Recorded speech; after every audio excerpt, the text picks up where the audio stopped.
Hi, everyone. We are back with Eurythmics podcast number 32. I'm Rex Saldana, my friend Mark Stevens, So, and today we're going to be talking about Annie Lennox Retrospective, her big book that came out this past September, a photo summation of her career, and also she did some book signings all around the U.S. and London, and we'll talk about those and the fans that went to those and the reactions that happened. Um, so yeah. Mark's going to show you the book there. It's easier for him to show you, so I'm just going to let him go do that. How you doing, Mark? I'm good. I'm good. Good to see you. Yeah, it's good to see you too. Everybody's happy for another podcast, I'm sure. So Mark is going to now show us.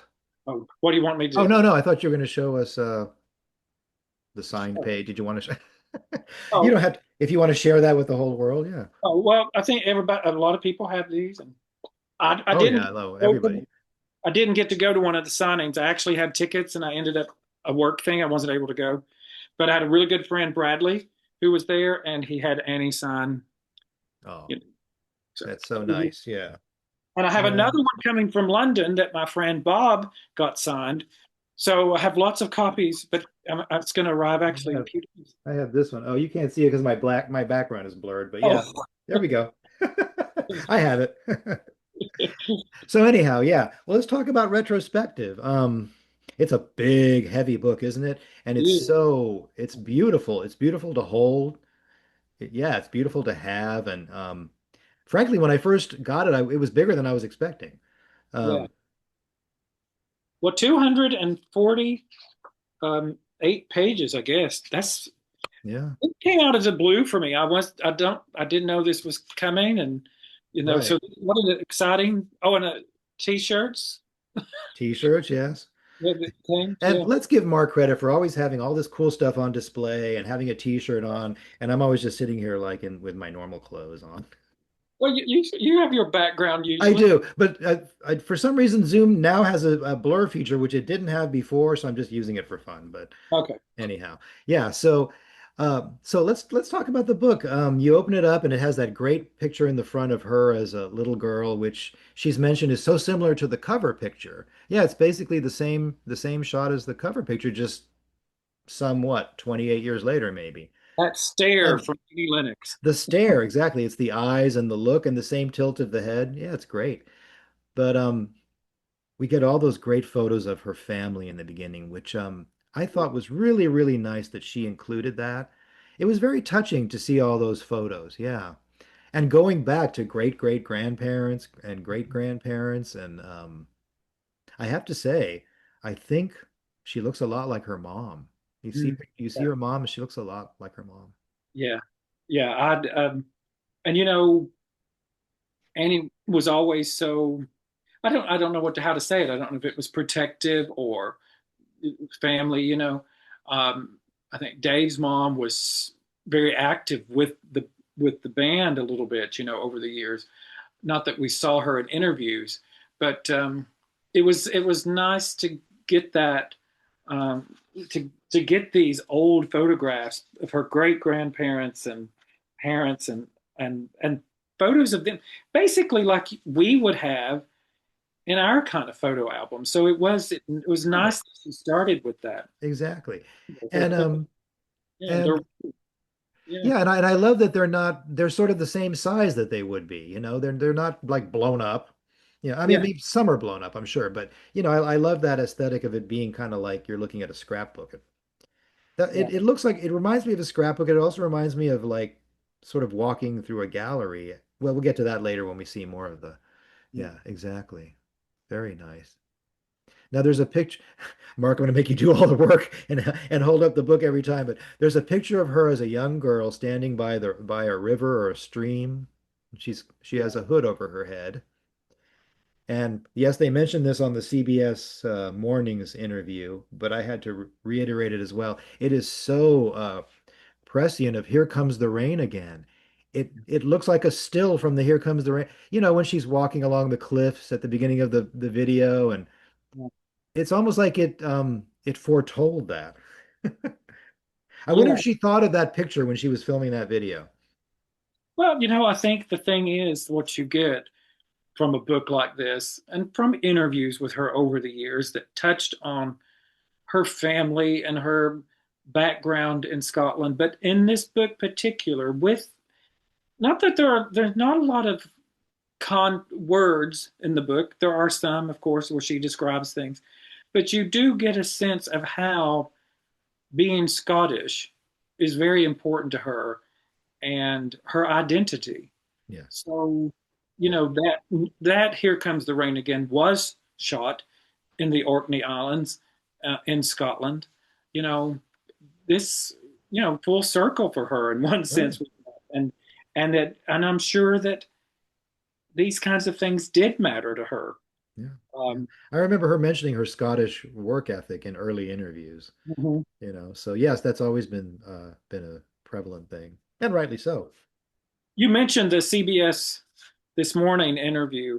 Hmm. Um, and if there's anyone listening and you've not seen some of those interviews that CBS This Morning did, it was CBS This Morning, right?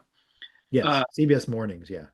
yeah, they did the reporter did a series of interviews. So the one that was broadcast, but then he did a series of wonderful interviews on their social media pages that were much longer, and he did a series of them. Really Yeah. fantastic. Some of the best interviews with her I've Yes, ever seen. I She would was agree. Really good so interviews. Yes. easygoing. It was She wonderful. she mentions in that interview, there's a photo in the book when they're filming Sweet Dreams, and it's a shot of her sitting on the table and everyone's filming. And she said it's almost like a Renaissance painting. And she's so right. I mean, I couldn't believe that I didn't catch that when I saw the painting, but it is like a Renaissance painting. There's people off to the side pointing, people in the foreground doing their business. I mean, people in the center doing their business, and she's more in the fore. Yeah, there we go. Especially when you see that image to the left where they're all bent over and paint, it looks very much like a Renaissance painting. She's right about that. And that's Steve Rapport's photography. Yes, yes, Steve Rapport, very well represented here, and Yeah, other really yeah, great photographers. But that's the thing about a lot of their videos. Again, their art on their own, but stills from them are very much like a painting. yeah, You um, yeah, in many videos, Annie Lennox videos, Eurythmics videos, um, a lot of things that they created have very different meanings in how you see them from a photograph, from a video. mhm. Really incredible. That I love reminds me that. of the end of the revival video where it's like a painting. Yeah. You see the hand. Yeah, exactly. Yeah. Maybe the best part of that video. Or um, Dave grabbing his crotch. That's not a bad part. well, let's move on. Well, he's just doing a Michael Jackson. I mean, Yeah. Well, I love that she says after the family photos, she has a really good section where she sort of just talks about the book, yeah, um, how she always wanted to release the book, yeah, but it was never quite the time to do it, she said, or wasn't ready. So again, it kind of came out of nowhere. yeah. We weren't really expecting this. She keeps things quiet. She You know, does. she Yeah, she tells you doesn't, what she wants to tell you. It's not like, you know, the current media state of drips and drabs of things coming out for weeks and weeks, and they're teasing you and teasing you. yeah. That's not Annie Lennox. No, when It's she's very, very ready, when she's ready is when she lets you know. Yeah. exactly Yeah. right. And it's always been that way, Yes, going indeed. back to Diva. Well, I think she's always probably had a sense of, this is she has a sense of what she's going to do and when she's going to do it and how Right. she wants to do it, and she wants to make sure she's in control of it. And there's nothing wrong with that. And I understand No, I that applaud that. completely from What comes through in the book is I think she really loves working with good photographers. And she mentions a number of them in there that she really admires, like Richard Avedon. yeah. Um, in fact, there's a lovely photo in there where I think he autograph something for her, and there's a photo Yeah, of it in the book. yes, that's Very right. cool. Yeah. That's what I really like about the book. That again, there's not a lot of text, but sometimes there's the you get those little nuggets, and Yeah. that was this little very personal nugget that you've never heard before because no reporters ever asked her about it. She's not necessarily talked about it. We're Right. going back through that. That's the best part of the book when you get those little nuggets, Those little nuggets. Yeah. great little. Yeah, Nobody.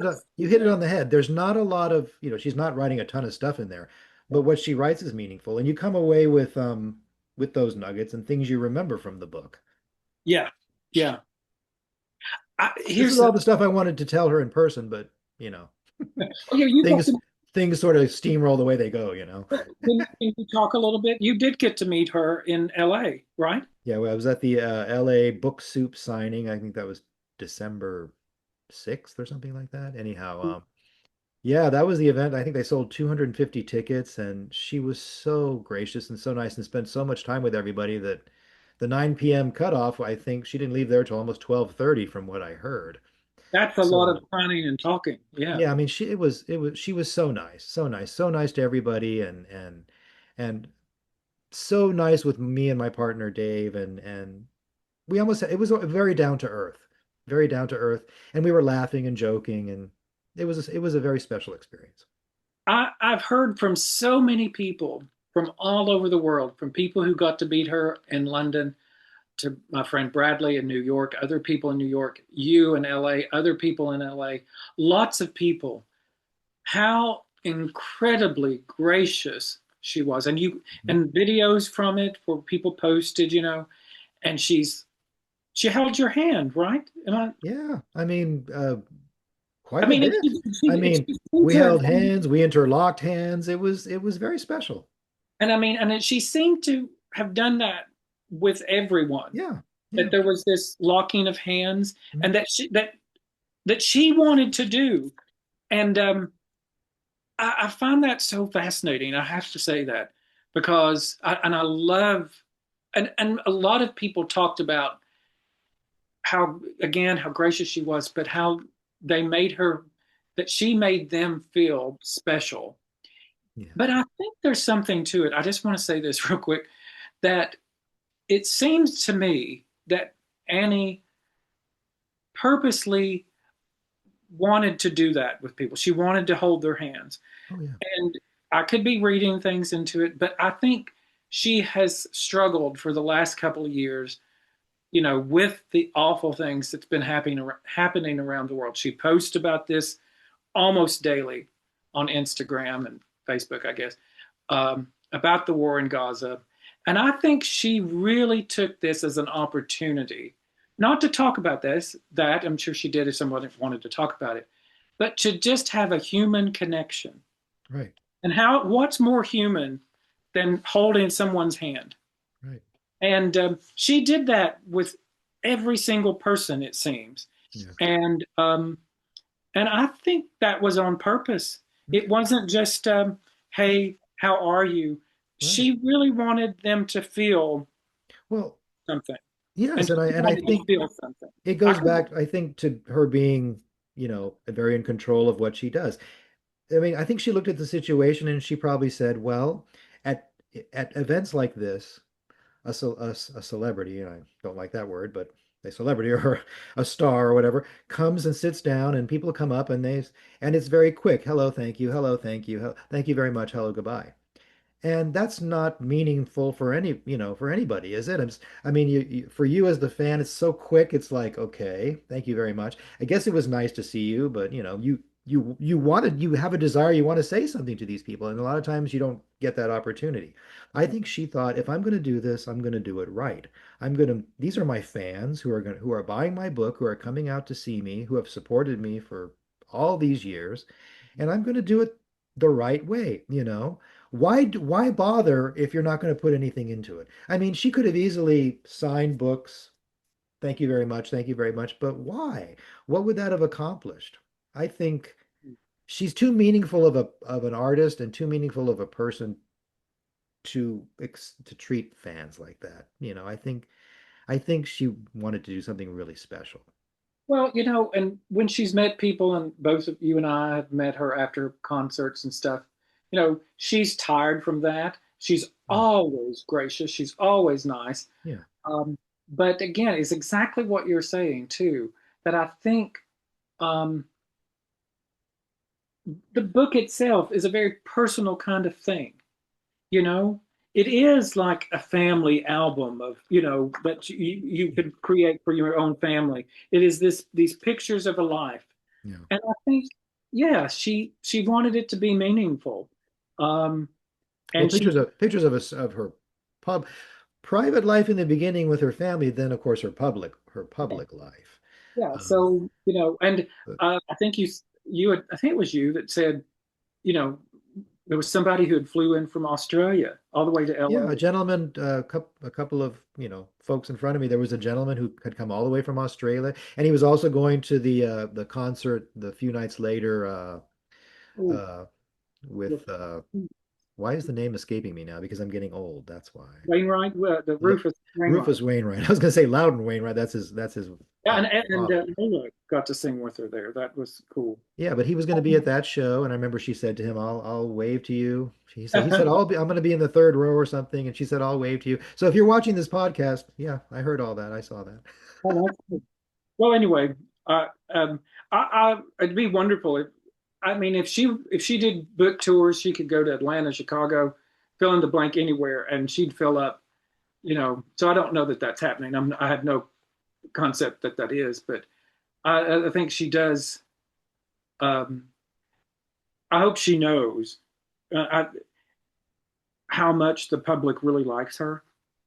Um, and you really can see that more and more these days. Any social media post somewhere that's talking about Annie Lennox, Yeah, the sheer it's number, overwhelmingly positive. Yeah, overwhelmingly, people really adore her. They think she's iconic. They think she's wonderful. Fill in the blank. yeah. So she, There's an article going around right now on the internet, and I think it's mostly AI generated, and I think it's sort of a plug it in kind of article where they just substitute a different band name for every time they put it out. But it's talking about how Eurythmics is enjoying a resurgence on social media, and the younger generation has discovered them and all that. When you read it carefully, it's very much an AI generated thing, and you can tell that they'll use it for somebody else and plug those names in too. But it is kind of interesting that is being put out there because you do kind of get that impression. I mean, you see Eurythmics a lot on social media. You see Sweet Dreams referenced so much. You see it in reels and Mhm. it's so while I'm not saying this AI thing is completely true, I think maybe it's touching on something that might be beginning to happen. I think a new generation might be discovering Eurythmics through Yeah. the Rock and Roll Hall of Fame recently, and now through Sweet Dreams being so huge, and it really has become really, really big, hasn't it? I mean, it's become like, I mean, now in some circles they're calling it the number one new wave song of all time, you know? Well, it should be. It's about time that people are saying it. I mean, before it would be songs like Heart of Glass, maybe by Blondie or maybe something else. Well, I think there was a time for a while, and this happens with everybody. I think it was easy to move on and not give them their due because they got a lot of good praise. But I think it was easy. But I think at some point it comes back around, and you have to come back and say who really defined that era, Yeah. who really defined music video. I really believe they're ripe for rediscovering, and I believe there will be a rediscoverance. I don't know what form it will take, but there will be something, and it will be there in the public, as a thing. I don't know whether it'll be a song in a movie that takes off, like like Stranger Things type of thing, or I don't know what, but and I Yeah. also feel now we're going completely off topic, but one last thing before we go back to retrospective. I also feel that God Rest Ye Merry Gentlemen, her song from A Christmas Cornucopia, will have its day. Someday that song will be recognized and played a lot.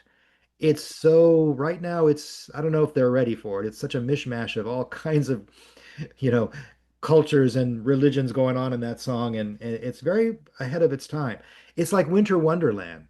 did nothing when it came out. Then 20 years later, it was the number one Christmas song for what, 3, 4 years in a row back in the '00s. Remember that?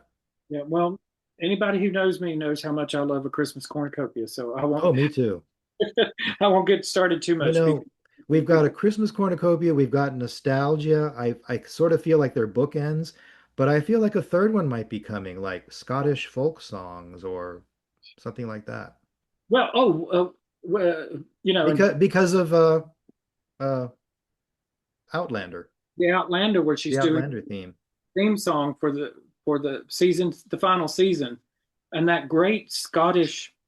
Uh, Right. It's I brilliant. can see her doing that. I've wanted that for years But because couldn't that music's deep inside her, yeah, and couldn't I you see love that trilogy though? Her Christmas covers, her Great American Songbook covers, and her Scottish folk song. I mean, they it. could almost be like a trilogy. It could be a trilogy. I could see that. I would love that. I think that would be fantastic. Well, if Anyhow, anyone, back to retrospective. okay, how do we go about this? We're going to go through it? Casually go through it, just talk about highlights. I mean, I think a lot of folks watching the podcast probably already have the book and have seen it. Yeah. Um, we could talk about some things. It is notable to me that there's nothing in there about the 1984 Grammy Awards, when she dressed up as Earl. And Mhm. that's a very kind of pivotal moment in the career. I'm not sure if she overlooked it or maybe they couldn't get rights to photos. I doubt that, but But that's interesting because I I think she talks about it. She was very focused in how she had all these photos, um, as she put it, in the cloud, and she talks a lot about photos being taken. You know, photos where she would go into a photo studio to do them, and all the photographers she worked with. So maybe says, that's not a photo, the Grammy Awards, but plenty of pictures were taken of it, but right. it wasn't. Um, it's interesting, but then That again, even as big as this book is, 248 pages, very large book, you can't get as many. Well, she said thousands and thousands of photos of her have been taken over the years, so it probably was hard. I think and I've done books, I'm a publisher and I've done books. Probably the hardest thing to do is to edit something like this. right, And right. what are you going to cut out that you can't get in? Because there's only so much space, there's only so much you can do. That's one of the hardest jobs of all is getting that. So some things had to go, I Yeah. guess. Yeah. She has mentioned publicly about doing a part two or a second edition. I'd love. Um, so that's interesting. I guess I noticed, towards the end of it, it almost feels like there's going to be she's mentioning about a volume two, and it kind of feels like there's going to be a continuation because it sort of gets to like a bridge at the end that sort of stops. Like we don't really hear too much about like the Circle or some of the last albums. We see images, but she Mhm. doesn't talk about them so much. So it does kind of feel like maybe something else is coming. I would love it. I would buy that I book in could a be heart. wrong, but Yeah. yeah. I love the stories at the beginning. It seems like she wrote more, near the beginning of the book, but perhaps you know, that's where a lot of the stories were made. So, Yeah. I think this is on page 26. This is such a great photo. This is her Oh during yeah. the tourist. I think this is the first time she signed autographs. Yeah. I believe She that's she what. mentions that, yeah. I mean, just think about that. She had this image, or she's able to get this image. What a pivotal moment that was. You know, Yeah. this, you're finally singing, you're doing this, and people are saying, "Can Hmm. I have your autograph?" Yeah. That's when you kind of like, "Oh, I've touched somebody. I've kind of done that." Right. I also like the more candid shots of them. I think they're when they're with the tourists, but they're in a like a Baskin Robbins ice cream shop, and then they're also at Disneyland, and And Annie's posing for pictures in Disneyland. And I can't help but think but of Minnie Mouse later on the Grammys. And yeah, there we go. Yeah, in the Dave and I, teacups. Dave and I have, Yeah, or Rex and I have lots of ties to Disney, and so yeah. those Well, photos are great. I love those. well, she was clearly at Disneyland, but had she been at Disney World in Florida, she would have been a mere 10 miles from my house as like a probably a 11 or 12-year-old boy. You would have been just thrilled. But it's interesting to see pictures of her like at Disneyland. Um, you wonder Yeah, she probably took the girls when they were young, as well. Yeah, she you did. know, you They know. were, yeah, they were. I remember her talking about that, taking her daughters to Yeah. Disneyland. And I can't help but think that Medusa imagery with the sort of the S&M Minnie Mouse was sort of a tweak on what she was seeing and maybe in her domestic life. The kids were into Disney and Mickey Mouse, and maybe she was playing with that or something. I don't know. Oh, But and the "Waiting in Vain" video. yeah, Yeah, exactly. Waiting in vain. Yeah, it's great. her pictures. First time she was in New York, photo of her eating an ice cream. Yeah. You Yeah. know, these are. Oh yes, it's the Baskin Oh, Robbins there's thing. an interesting photo of her eating watermelon with some folks, which look like they could be friends of hers or maybe It didn't really. touring staff or something. I don't know. Yeah. But it's a very Well, candid photo. It's very nice. well, she says it's the first time she ever and really liked it. Really, first time she'd ever eaten water. Yeah. Yeah. Those pictures from that New York visit, she looks really good there, those photos. Yeah. Her hair is kind of more curled and uh yeah, That it's a it. good look for her. I love the parts that that she just. I'm sorry, I'm just skimming through it Oh again. no, go Every ahead. time, every It's time I pick this book up, I see something that I didn't see before, yeah. or I read something that I didn't recall, or read it in a different way. It really is a great book to go through at multiple times. Don't just Yes. put it on your, don't go through it, No. put it on your shelf. Take it back out from time to time because you Hmm. really will see things you didn't see before. You'll read things that you didn't read the same way before. Yeah, I think I've There's a lot in here that you have to get. I think I've read it through now like 4 times, and you're right. It's like it seems like each time is almost a richer experience. I just love this part on page 50 where she's talking about when she dyed her hair red and there's it's this Oh, at first I would bleach my hair as white as it would go. Then I'd make up a thick paste with hot water mixed with henna powder, which I'd layer all over my head. It was a messy process with the unyielding globs of henna paste dropping everywhere, but the striking effect made it all worth the effort.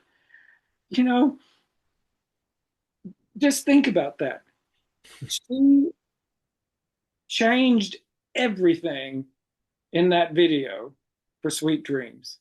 This woman in this suit with that shocking right. red crew cut.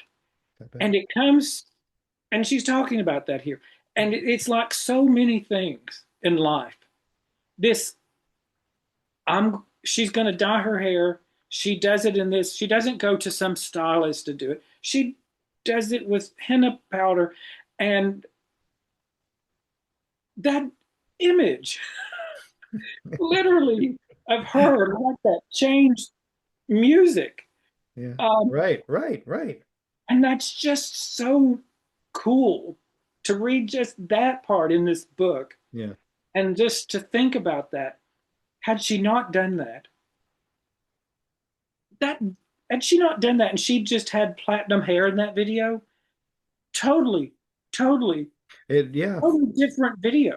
Yeah. It might not That have. it even had the, uh, the, would it even change the world? It's just amazing. And Yeah. I just love those moments in time that changed everything. Just cool, just amazing. And Yeah. it was so simple.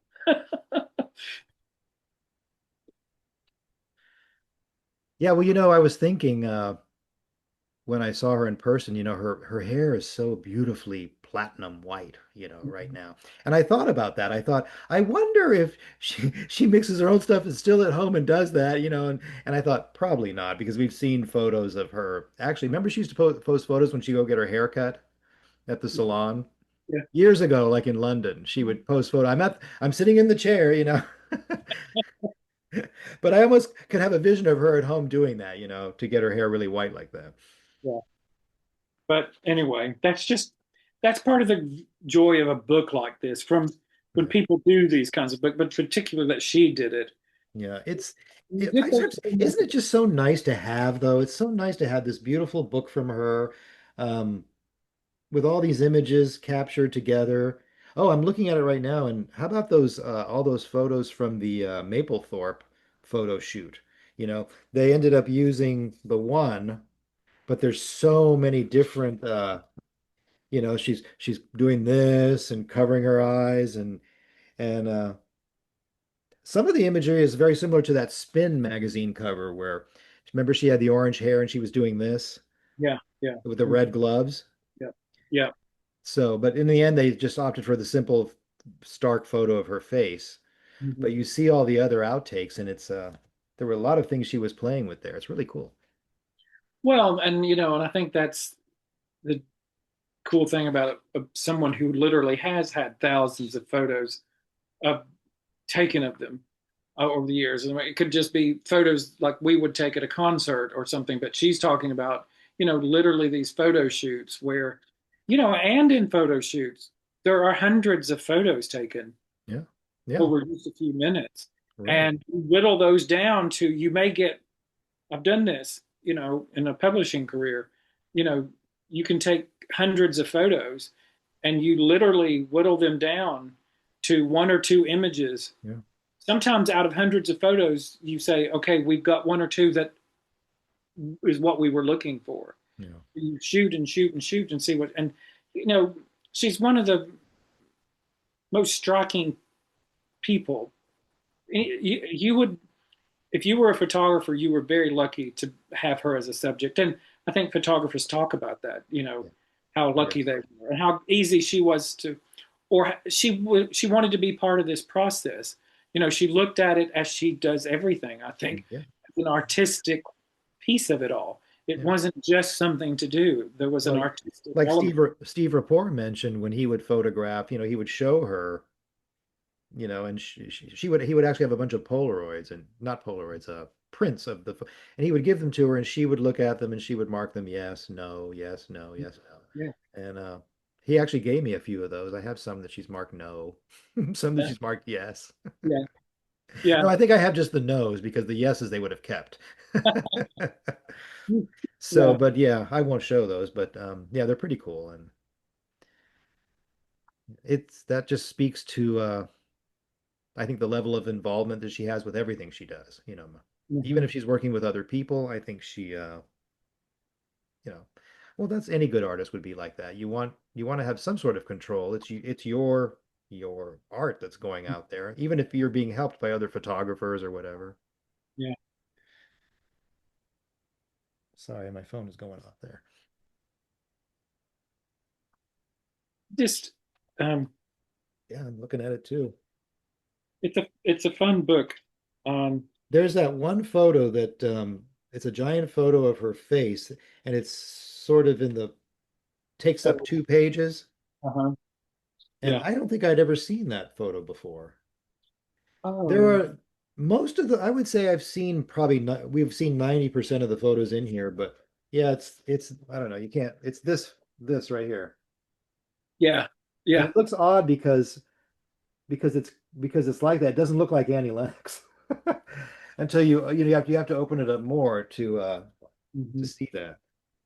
yeah, and that's an effect sometimes people will do in a magazine on what I would call the double truck or a double page spread. Um, but it makes for a strange looking photo because it's in the gutter, Right.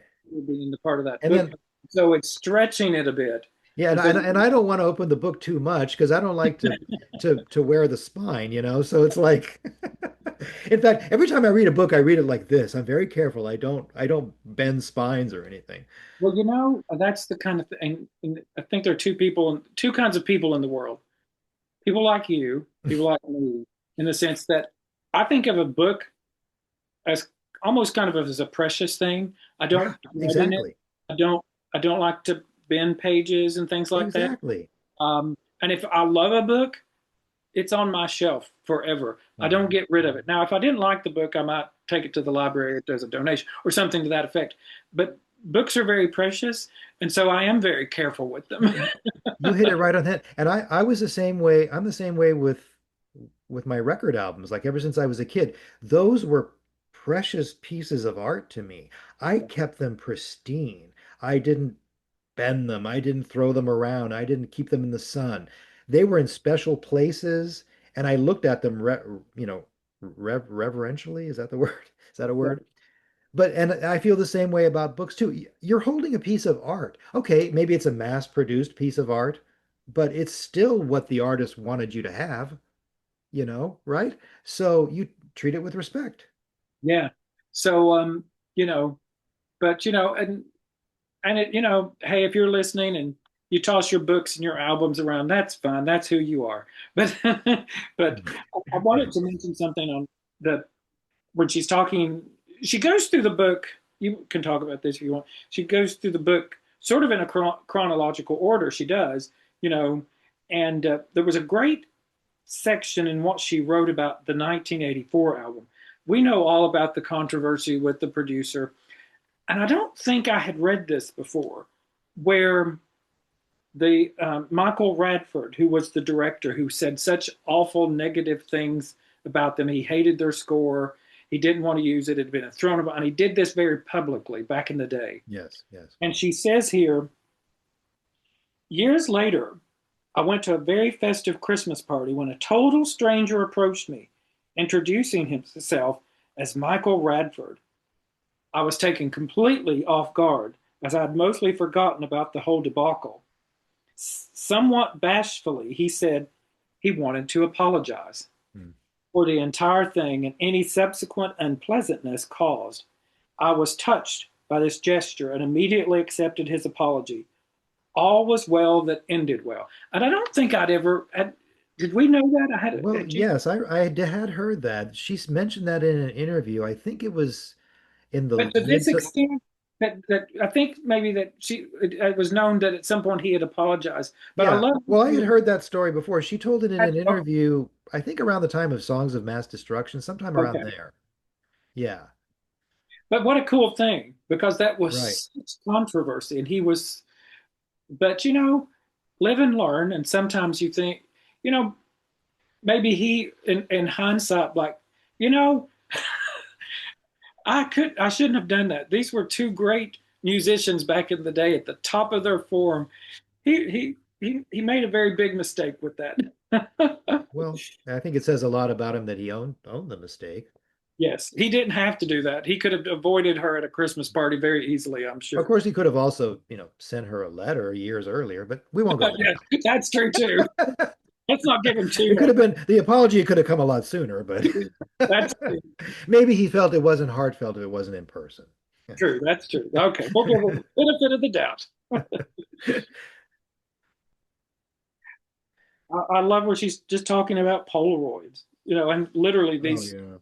Polaroids are I think she yeah, loves. there's some of those Polaroids from the Be Yourself Tonight from the Would I Lie to You video shoot. You see those floating around, and I think Lawrence Stevens took some of those. But Polaroids are great, and yeah, all those Polaroids from Waiting in Vain. Remember they if you had the collector's CD, they came with the sort of mock Polaroids. Those are really cool. They say you want to see how you really look, take a Polaroid of yourself. Really, That's what they say. the original Or selfie. I've heard models say that. Maybe if I you never, don't want to know what you really look like, don't take a Polaroid. I never really, or my family never really had a Polaroid camera. I don't think Well, I we had one must. of those one step where you How did cranked that? it. You took the picture and then you turned the crank and it would come out. Yeah. Yeah. I think she's loved photography. I mean, she clearly, you know, had had a Polaroid camera, whatever, back in the day, and that she would snap these things. Yeah. So, Yeah. she's very visual, always has been. Yeah. So a book like this really kind of comes full circle with her. That was something that I didn't get a chance to tell her in person was that while I don't identify as ADHD or whatever, there are certain things that I do that she mentioned, like I will read magazines backwards. Well, I, yeah. I start with the very back page and I move back to front. Well, interesting. And I've always done that. And I think the reason why I do it is because most of the meat is in the back and all the fluff is in the front. So I feel like I'm getting to the meat first before I get to the fluff. I don't know. But it's not an ADHD thing. And I also have always read words backwards all the time, my whole life. Everything I see, I read it backwards. Hmm. Like a stop sign, POTS, Annie Lennox, Ina Zonal, Eurythmics, Skimidiru.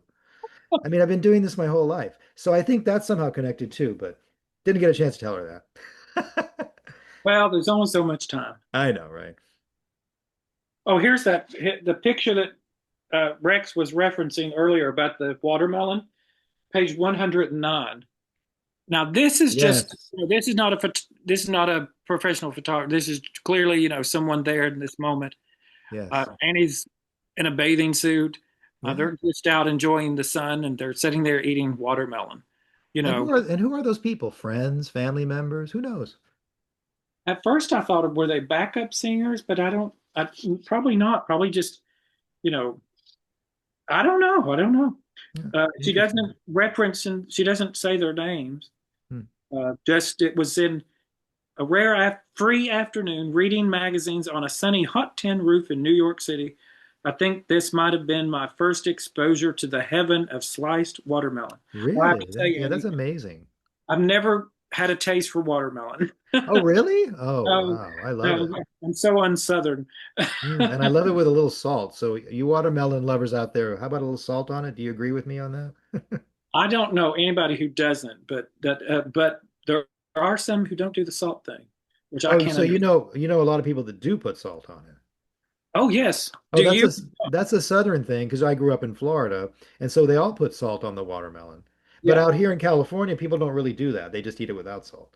is that right? Yeah. How interesting. And when I talk about salting watermelon, people are like, "What?" It really does taste good. We were in the Caribbean once, and we were on a boat and had pineapple, and the boat driver said, "Dip it in the ocean, it's the salt water," and totally different taste. So I would imagine something that kind of thing. It was Dip it in the fish toilet. yeah, it's the ocean. It is the ocean. We weren't Although specific. that, I can see though where a salty taste of that would that sounds good. Yeah. You don't know what we're going to talk about on this podcast, I people, do you? know. And the back cover, is this Jean. I know everybody can't see because well, I can do that. The Jean-Baptiste Mondino photo, and that is such a brilliant. I mean, all those images from We Two Are One were so brilliantly shot. Yeah, With that's him in the back, her in the front, and the love that photography, that yeah, period of photography at that and time. that album cover so stunning. It's almost like she's not even real. She's sort of floating there. I mean, she's only there because you see her what shirt she's wearing all, but had it been more ethereal, almost like it's almost like he's fading away at some point, and she's fading away at some point, and then the Eurythmics were ending, and And and he talks about that at the time was a new experimental type of photo that he was doing. oh, Um, Not oh, I all hadn't of heard it, that. but and that album cover really doesn't. It's. I don't think it gets the attention that it should in the sense of great art, like the Well, text it cover. has. It's I really, always. I'm yeah. sorry. Go ahead. No, go ahead. I've always loved it. Yeah. And I think it's aged even better. I think it's even better now than it was. Um, I was never, I would back in the day, I was never a big fan of the song Revival, Mhm. but now I really like it. you know. Hey, I'm older, maybe. I don't know. Um, Oh, I say that all the time. it's removed from the politics of the day, the musical politics of the day. Um, I yeah. say it So all the time, but you can really discover new songs. I did this with Peace um, many, many years later, where there were songs that I didn't like that then I suddenly discovered. Uh, you can do that. I mean, and I do think it is uh, that you change and you mature to a different, and you're in it just in a different place. right, And so sometimes a song touches you in a different way than it didn't before right. for all kinds of reasons. So yeah, I get that that could happen. Yeah. Yeah, I'm just all these images are going through my mind of growing up, getting older, and getting experience, and how that translates to basically the art that you continue to look at, listen to, read, watch. It's all, you have a different perspective when you're older. You'll watch something, maybe when you were a kid, you thought it was cool. When you watch it as an adult, you think, ooh, that's not as cool as I thought. You have a different perspective. Yeah, it You're is. Well, aware, you're more aware of your own mortality. there's a great double page spread with, again, what seems to be laid out as Polaroids from the There Must Be an Angel video. Oh yeah. And I have to say, some pictures that I've never seen before. Some Right. of them I have, but some A of lot them. of those, yeah, were new. Those are pretty cool, yeah. And she, it's interesting what she writes here. It's almost impossible to describe how much fun we had shooting the video for There Must Be an Angel. And that's cool to read that it was a fun Yeah. um, video. I mean, it was a fun time because those things take hours and sometimes days to Mm, do, yeah. and so it's a lot of hurry up and wait and okay, do this again and do this again. Right. So it's Yeah. always kind of cool to Yeah. read that little element, like, oh, it was a fun time. That's Do you cool. remember them mentioning at the time that were kind of intending on a darker video for that Yeah. song? They wanted it, and you can see some dark elements in the video. But yeah, they wanted it to be darker, and there was originally supposed to be a 30-minute documentary released on the making of the video. Dave Oh, Stewart talked really? about that in a MTV interview, you know. So that never came to fruition, but they have footage out there, obviously, of the making of that video. Yeah. All the footage that's out there that's in some locked up room, getting dusty, getting moldy. Oh man, somebody find these Get on the things. ball, Sony. Somebody find these things. The whole world loves Sweet Dreams. It's like one of the biggest songs of all time. Let's get that back catalog. Yeah, and all the documentary about the making of Beethoven. Come on, people, let's get this. Right, right, right. I love No, these there's so pictures from much. the sisters are doing it for themselves video. Again, pictures, and I think these, I guess, are Polaroids or snapshots or whatever. And they're like these little moments in time that's not really part of the video, but part of Yeah. you And know, that you, one she's got the boa around her. Yeah, yeah. And yeah. I think they both, because you in the video, Aretha has kind of a shawl or whatever. But I mean, at one point, I don't know if Annie had that on during this boa on in the video, but didn't make the final cut. Oh yeah, Aretha does that thing with the shawl where she goes like this or something. Yeah, yeah, yeah, yeah, yeah. But the picture of Aretha and Annie is a beautiful photo. Yeah. Just again, just a snapshot, but that's a beautiful photo. I just I mean, remember the first time I saw that video, I was just so struck at how Annie looked in the video. It was so like, well, we're so used to these images now, but when we first saw a lot of the imagery, it's very striking and unusual and unique, you know. mhm. Those side shots of her in the video where you'd see the full length shot with the big boots and Yeah. the hair, and it was just so I'm going to use the A word. It was androgynous, Mhm. but yet it wasn't, and I don't know. I just find that stuff was so thrilling. I don't mean the androgyny, just all that experimentation was so thrilling. I feel like that was sort of the last frontier of all that kind of stuff. Today everything just seems to be a rehash of everything that's already been done. Granted, some of it is done really well, like Lady Gaga. Mhm. Um, but again, is there anything really new there? It's all, it's all, I has don't it all been done? I don't think none of no none of us really took it in. We didn't at the time. Just how different and what kind of statements were being made with Eurythmics albums time and time and time and time again, and videos and photo shoots and all these kind of things. Um, it, it extraordinary, extraordinary, and It if was people only what, do today, nine albums packed into the space of like 7 or 8 years. but and what would it be like today? Because at the time, it got out, it was delivered in different ways and within months of each other, then weeks and months. And today is so different. Yeah, It's instantaneous, yeah. and the Instantaneous, shelf but life also, is so short. But right. yeah, and It is instantaneous, like you said, but it's also different in the fact that think about this, like back in the 80s, Eurythmics would put out an album in June. By yeah, next July, here comes another album. yeah, And by next May, here comes another album. That's practically unheard of today. They put out albums now once every 4 years, maybe, Of course, they spend a year and a half, 2 years promoting one album now. They spend 8 months before it even comes out, and they're releasing singles. yeah, And then it's almost when it comes out, it's almost anticlimactic. And then they sort of drop all the promotion. It's like it's already all been done. exactly. Um, it was a very exciting time. We didn't It know it was. was We didn't. exhausting for the artists, it must have been to have to do that.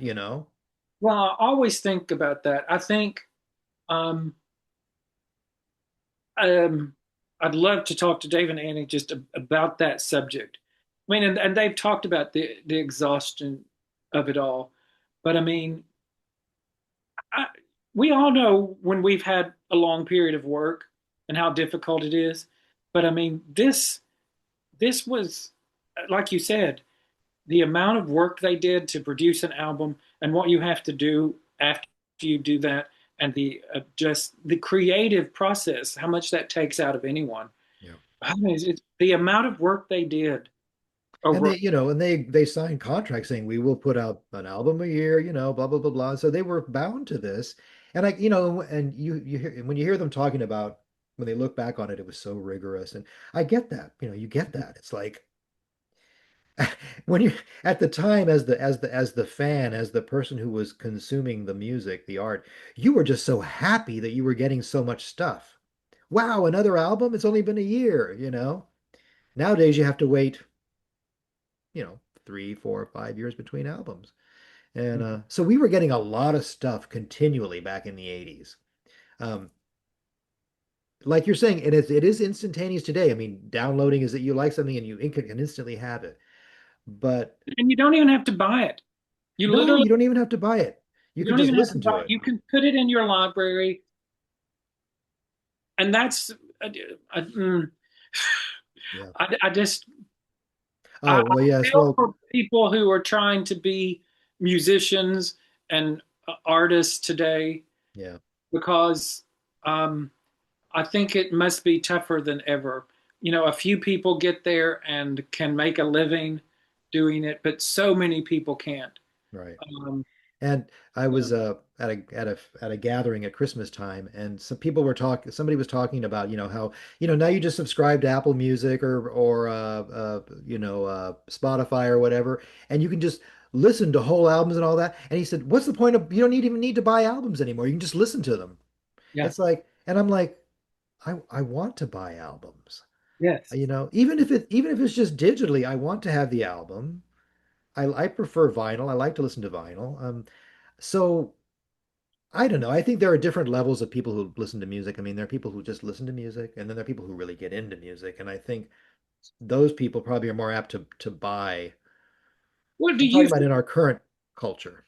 do you think it's people from a certain generation, a certain age, where you still believe, like we were sort of what we were talking about books a moment ago, but I still believe if I'm going to have someone's album, I should go buy it.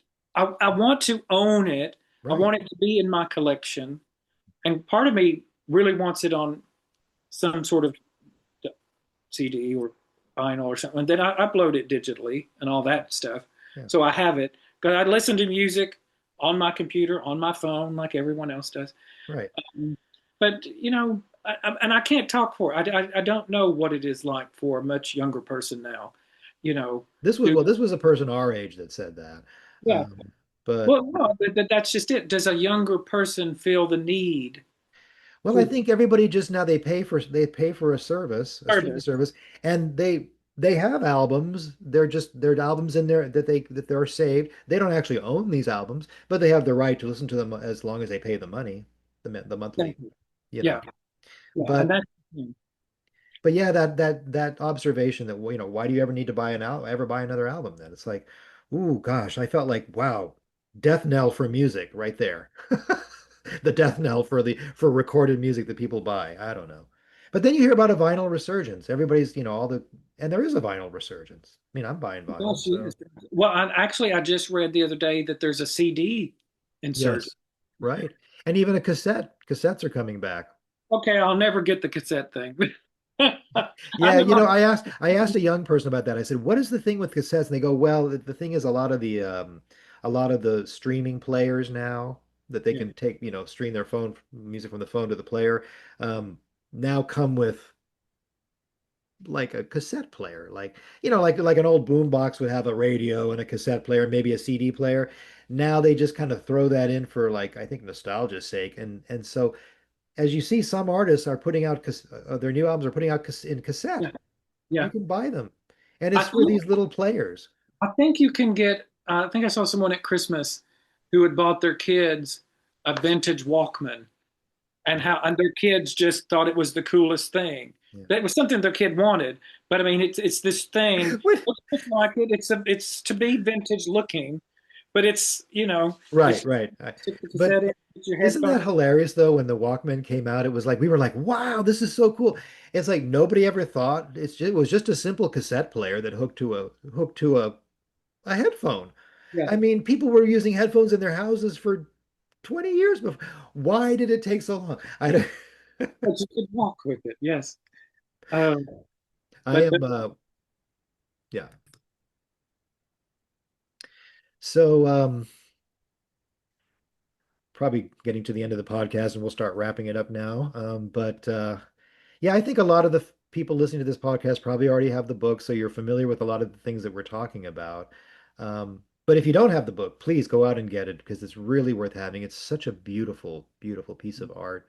And I would just like to personally thank Annie for putting that out because it's just yeah, so, so wonderful to have. I'm so proud to own it. Um, oh, and um, our podcasts, of course, are available for viewing and on YouTube or listening to, of course. But on YouTube, if you guys want to maybe go in the comments and tell us what you think are your favorite parts of Retrospective or what you like about the book or some of the photos you like, that would be really cool. yeah. I'd love to know because I mean, it's one of those things that it's not like listening to a song. Well, it is like listening to a song that we all take something, but I've been just as we've been talking, I've been flipping back and forth through it. It's such I mean, think about how difficult this was to put together in one sense. If you asked me right now, if you said, Mark, I want you to put together a book of photos of your life, I don't even know where. Right. It's daunting. I'd have to go to my mother's house and like, hey, do you have these photos? She'd have 18 boxes of photos you'd have to go through. I'd have to go through, digital photos here. Well, Just think about how difficult that is for just normal people like us. if you had just, why couldn't you have just been a world famous diva, and then you could have just gone online and all found all the photos you want. No, I'm not saying that's what Annie did. She just went online and found all the photos, but you know, Yeah, it's just no, crazy. but it would be a daunting process. They have these sites now where you can write your memoir. Have you seen these? No, Or- really, are Yeah, you? yeah. It's you can go. I'm actually in the process of doing it. Why the hell would I? And it's actually been very a very good tool. It's enabled me to look inward at my life and realize a lot of things I hadn't realized so far. But anyways, you write it online in segments, and it prompts you for questions and all that. You're But kidding. yeah. How interesting. I didn't Now know I that. just I now I just lost the original point of why I brought this up. Oh, Anyhow, I don't know. But welcome to our podcast. we don't edit, we don't hide things. It's just the way it is. Well, it We're, was great to talk about retrospective. I don't even know how far we got into it. It's just, and she's talking about a volume two. I would, because yeah. there are some things that aren't addressed in there, so maybe that's what's going to go on. But that would be very much welcome. Oh, yeah, Wonder what it would be called. Retrospective volume two. That seems too ordinary. it goes through. It does go through to the all through. Uh, just incredible, incredible. I love this book so much. It's so much more than I even thought it would be. I know, But and doesn't it reveal more as you as you said, as you read it more than go through it more than once, it reveals more, and you take more from it. It is I'll just say it's very precious to me. It's a very precious thing to me. I will keep it pristine. I know you will. But I For mean, and of um, course, Annie made the comment in London at the show, we all have less years in front of us than we do behind us.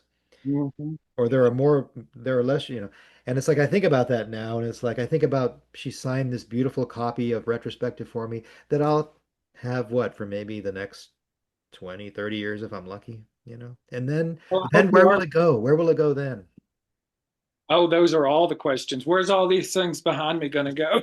Maybe maybe Annie could leave another dirt pile around and all the fans can put their stuff there before we die. And that'll Well, be I do hope there is a volume two, yeah. and I think it would be because as great as it is, there's Well, so much doesn't more. it? But don't you feel don't doesn't it leave you wanting a little more? Yes, that's just it. That's just it. And isn't that what they say? Every great thing, it leave them wanting more. And she's Yeah. talking about a volume two. And I don't mean that in a bad way, like it's unfinished or something, but it does, you want to see more, you know? Well, that's human nature. A Hmm. television Hmm. show ends and we don't. No, it can't end. We've got to have a sequel, and we have to have another sequel, and we have to have another sequel. And Or nowadays they'll just end them without even resolving anything. yeah, There'll be a big cliffhanger and then they'll tell you it's canceled. Sorry.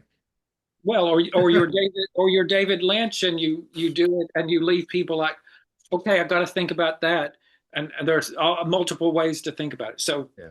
yes, yeah, Yeah. but uh, great to talk. I feel like our retrospective podcast got really good from about the middle to the end. Like we really got going, like in the beginning it was kind of like the people that are watching, you can be the judge, but no. But I think we did good. Well, I enjoyed seeing you again as always, Yes, and and we'll I have no idea what we're going to do next. Hmm. maybe we can talk more about retrospective. Oh, we'll find. Well, just here's the thing. Whatever our podcast subject matter will be, it will be just like this. We'll talk about all kinds of things. I know, right? Because But hey, when we started this podcast, we did it because, and we've said this before, you and I would talk, and we'd talk for an hour and a half, and we finally said, hey. this is about Eurythmics and Annie and fans. Why don't we just put it out there? And that's why I do hope you people that are listening that you'll leave comments and you'll tell us what Yes. you think of retrospective. And then if we do something else about retrospective, we can talk about what other people are Yeah, saying. and we never really asked people to put comments before, which is like a very standard thing in podcasting and all that other kind of things and videos on YouTube. So please leave comments. Well, we're not. Please like and follow. Yeah, indeed. All right. Thanks a bunch. All right. I'll talk to you soon, Mark. Okay, Take thanks. care.